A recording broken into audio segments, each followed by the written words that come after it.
시청자 여러분 안녕하셨습니까? 이상적인 재정 이야기를 명쾌하게 풀어내는 리차드 명과 함께하는 머니톡스. 오늘 벌써 6번째 시간입니다.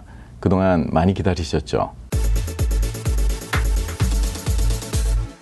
지난 시간에는 재정 보조의 진행과 그 입학 사정 요소를 어떻게 우리가 활용하면 합격률도 높이고 또 대학에서 선호하는 학생으로 구분이 되어서 재정 보조를 잘 받을 수 있는지에 대한 그런 우리가 좀 얘기를 나눠봤습니다.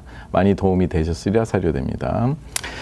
가끔 제가 질문을 받습니다. 학부모들께서 재정 보조를 잘 받으려면 어떻게 해야 돼요? 하고 물으시는 분들이 많아요. 저는 어떻게 답변을 드리냐면 그러면 재정 보조를 잘 받기 위한 준비가 되셨습니까? 하고 묻습니다. 언제든지 준비 없는 미래를 우리가 참 바라기가 굉장히 힘들다고 우리가 보겠죠. 기본적으로 이 시간에는 그 거주자 학비가 적용되는 주립대학과 비거주자 학비가 적용되는 또 주립대학, 그리고 사립대학의 그 재정 보조를 통해서 어떻게 하면 사립대학을 주립대학보다 더 저렴하게 갈 수 있는 그런 준비를 할 수 있고 또 그렇게 함으로써 자녀들한테 도움이 될 수 있는지에 대해서 조금 더 심층적으로 얘기를 나눠보고, 또한 우리가 재정 보조 그러면 학생의 신분이 중요하다 그랬죠. 특히 영주권자 이상 얘기를 하지만 사실은 미국에 영주권자가 아닌 또 유학생들 자녀, 또 영주권을 신청 중인 자녀 굉장히 많습니다. 그래서 이 시간에는 또한 이렇게 그 영주권자가 아닌 인터내셔널 스튜던이라든가 또 그런 펜딩 과정에 있는 그런 학생들한테 재정 보조를 해주는 대학들의 그 재정 보조 진행, 특히 미국의 유명 사립 대학들 중에서 한 180여 곳이 이런 유학생들한테도 재정 보조를 충분히 가정 형편에 맞게 진행을 해주기 때문에, 지원을 해주기 때문에 기본적으로는 우리가 이런 사전 대비를 하면 가정에도 도움이 되고 자녀의 진학에도 입학 사정에도 많은 도움이 되지 않을까 이렇게 생각합니다. 그러면 거주자와 비거주자 학비의 재정 보조에 있어서 일단 그 비용이 어마어마한 우리가 차이를 보인다고 볼 수 있겠습니다.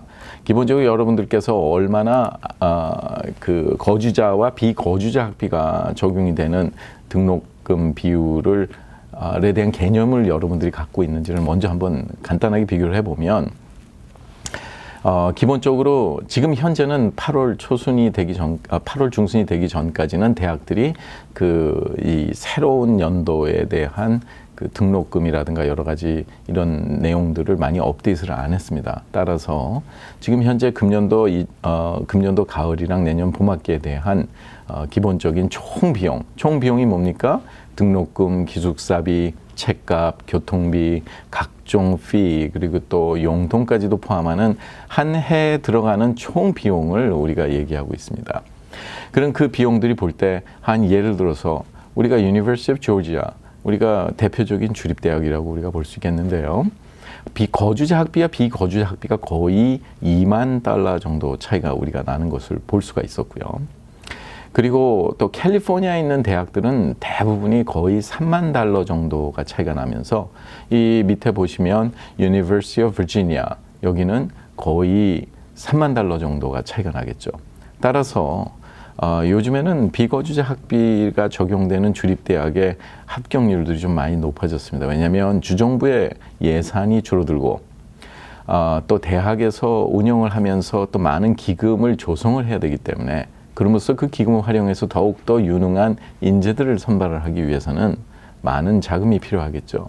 따라서 이 비거주자 학비가 적용되는 그런 경우에 있어서 대개 합격률은 거주민보다는 조금 더 높은 경향은 있지만, 물론 재정보조 측면에서는 전혀 반대입니다. 대개 총 들어가는 비용에 대해서 거주자 학비가 적용되는 그런 주립대학인 경우에는 대개 한 60에서 75% 사이 정도가 재정 보조를 받을 수 있는 반면에, 비거주자 학비가 적용되는 이렇게 수만 달러가 더 높은 그런 비용에 있는 상황에서는 가정에서 분담할 분담금을 뺀 나머지 차액에 대해서 많이 받아야 42%에서 48% 정도, 절반 정도 수준밖에 안 됩니다. 따라서 대부분의 경우 합격한 대학들을 기준으로 아이가 진학할 대학을 선정하는 과정에서는 아무리 자녀가 원하는 대학에 합격을 해도 결과적으로는 하향 지원을 했던 그런 대학에서 장학금을 많이 준다든가 아니면 재정 보조를 조금 더 준다는 그런 대학으로 대학 선택을 하게 되는 경우가 많아서 주위에 안타까움을 사는 경우들이 굉장히 많이 있다고 보겠습니다. 따라서 이 시간에는 기본적으로 재정 보조가 어떻게 이루어지는지에 대한 기본 아이디어는 있어야 된다고 생각을 해서 제가 슬라이드 하나를 더 준비를 했습니다. 재정 보조라는 거는 이제 크게 우리가 여기서 그 두 가지로 볼 수가 있습니다. 메릿 우리가 에이드가 있고 메릿 베이스드 에이드와 니드 베이스드 에이드를 우리가 볼 수가 있는데 메릿은 뭡니까?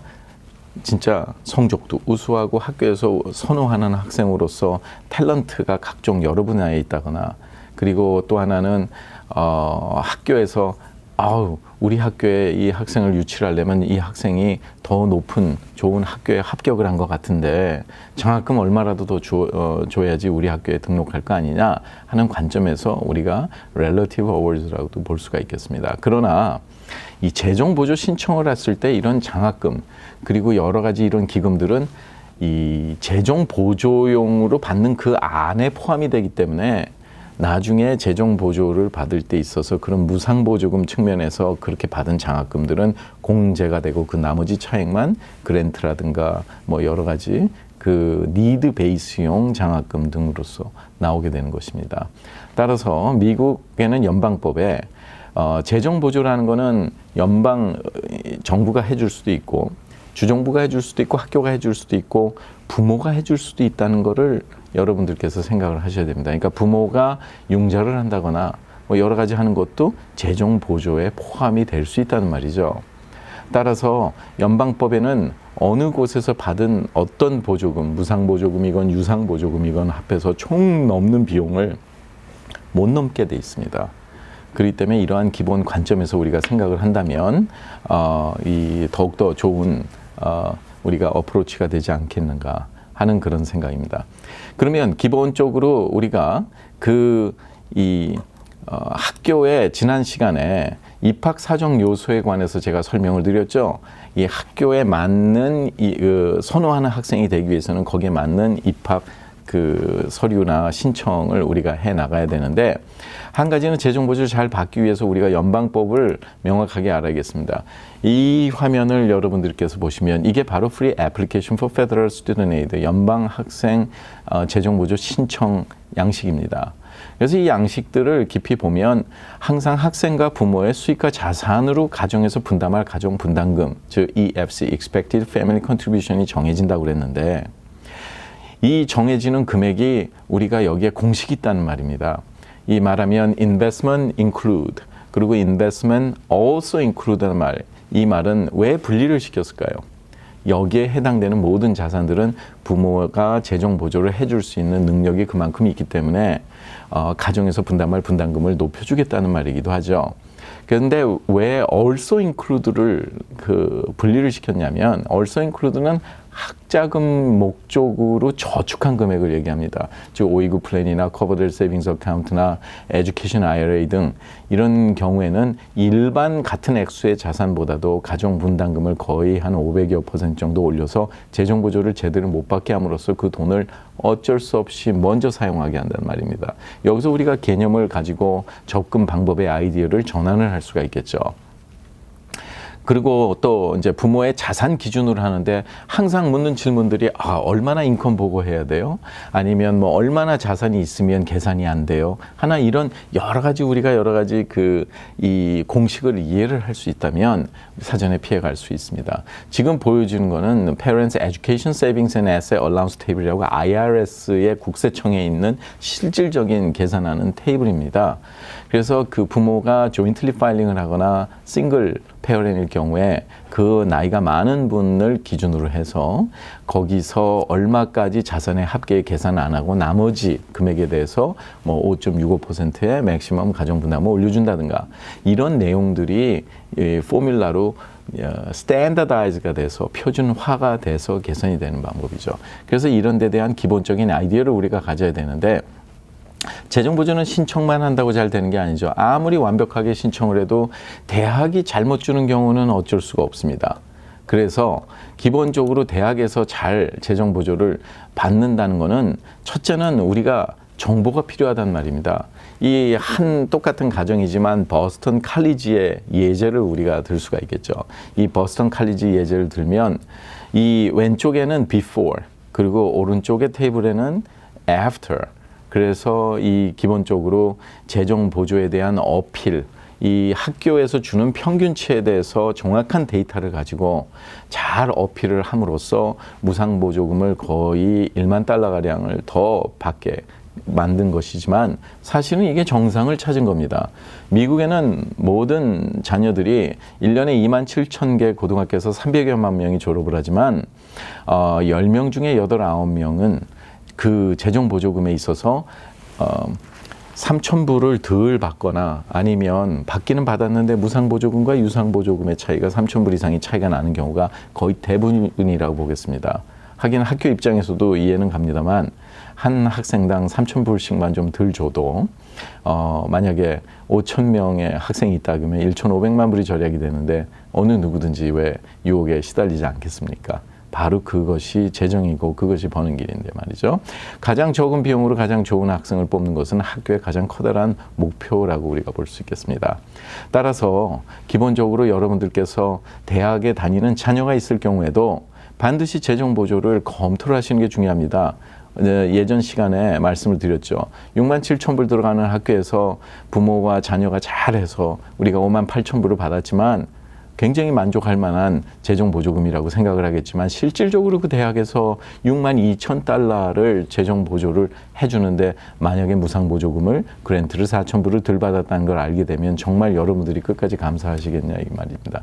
따라서 우리 시청자분들께서는 최소한 이런 부분에 정확한 포커스를 가지고 여러분들께서 준비를 해나가는 건 중요한데요.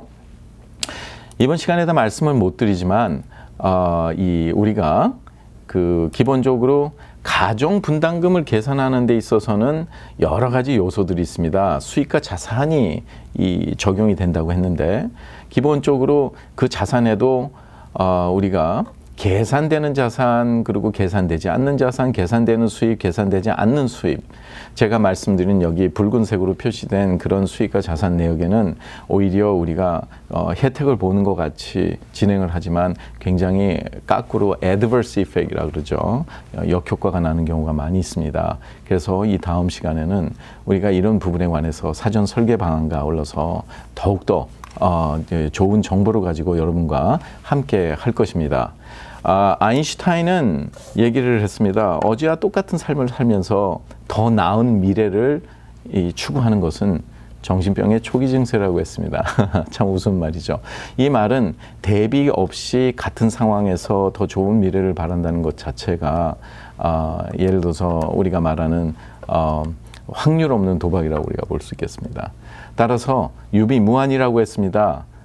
기본적으로 우리 자녀를 가지신 여러 가정에서는 최선을 다해서 자녀들의 미래를 위해서 다시 한번 우리가 이런 사전 설계 방안과 접근 방법에 대해서 생각을 해봐야겠죠.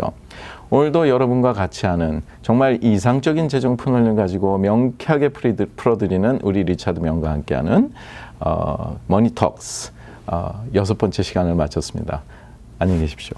KTN 머니톡스는 학자금 무상 보조의 모든 것 AGM 인스티튜트 제공입니다.